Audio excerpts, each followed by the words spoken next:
Okay guys, so let's continue where we left. So let me just input beginning moves. So here, defend,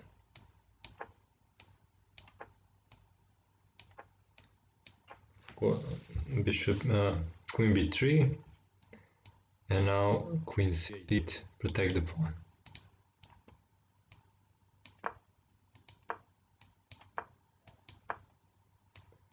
Castle, castle, and here, let me just go back.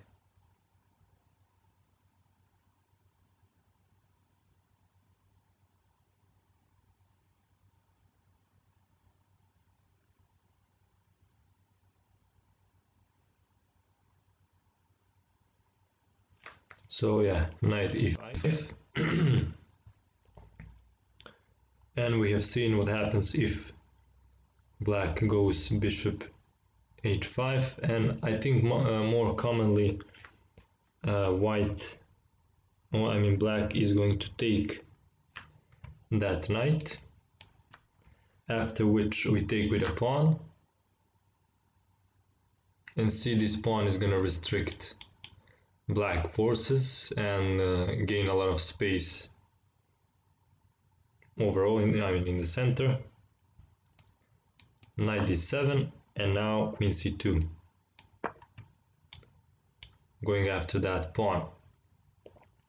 And this queen c2 move is going to force black to move one of these pawns, and that is going to weaken his king, and it's gonna be easier for us to attack.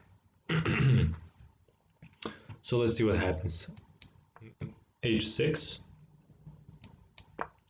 h3, bishop h5, g4, g6, takes, and now of course we cannot take here because we're gonna lose the bishop, but we sacrifice the bishop. So here, what would happen if black takes the bishop? Let's see. Takes, queen g6, king h8, the only move. Takes, and queen e6, rook f7 defending the bishop, and now queen d5. And black's king is really exposed. We won a lot of pawns. Like we have 1, 2, 3, 4, 5 pawns for a bishop, and that's gonna be pretty easily winning. Probably we're just gonna run these pawns, and yeah, this is a crushing attack. Of course we are threatening this also, and so on. So this is really good. So black is not gonna take, and black's best try here is to take this pawn and also defend the g6 pawn. Now bishop e3 going back, g5, blocking this bishop,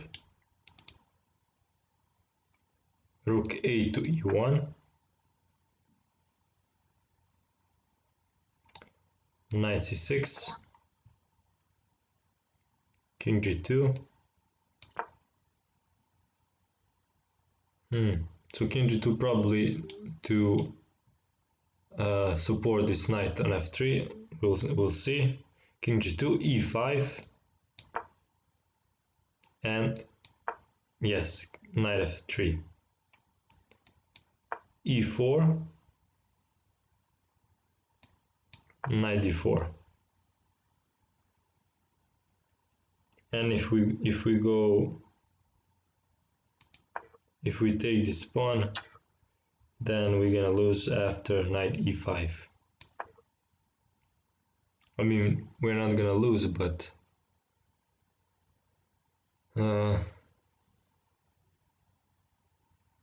this knight is gonna come here. It's gonna be hard for us, so we should not take that pawn.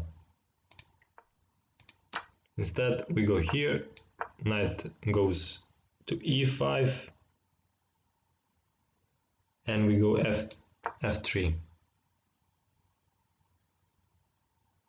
So we are attacking these pawns, so the knight cannot get himself a nice home on d3.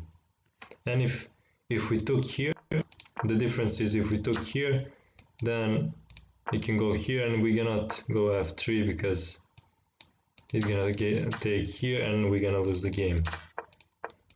So that's the difference. f3, and if black takes here, we take with the bishop, queen e6, and rook e3, followed by f3, and we have an awesome game.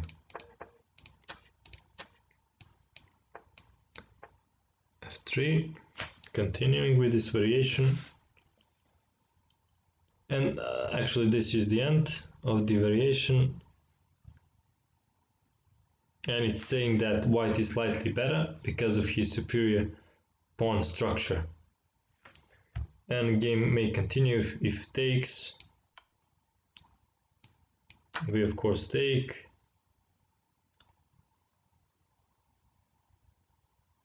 And if black tries knight g4, which would be interesting, and we cannot take that because we are going to lose here.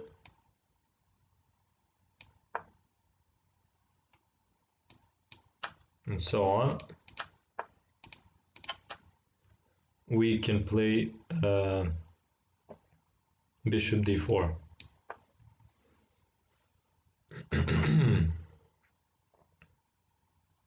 And black here is in trouble. Why it's in trouble? Because let's see, if he retreats the knight, let's say logical move, then we're gonna take this.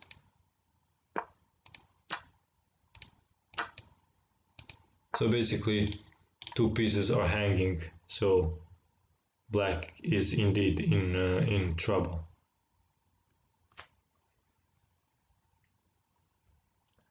Okay, and let's go back and see what if white plays g6 instead of h6.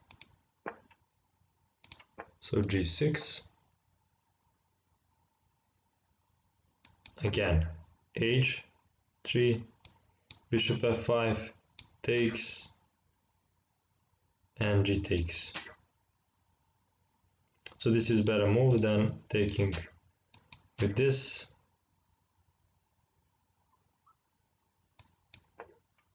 Because we go here. Yeah, I mean, the book doesn't say what's the difference. It only says that white is better. So probably white is better because this pawn is weak. And yeah, that's pretty much it. So it's better to take with this pawn. And now knight f3.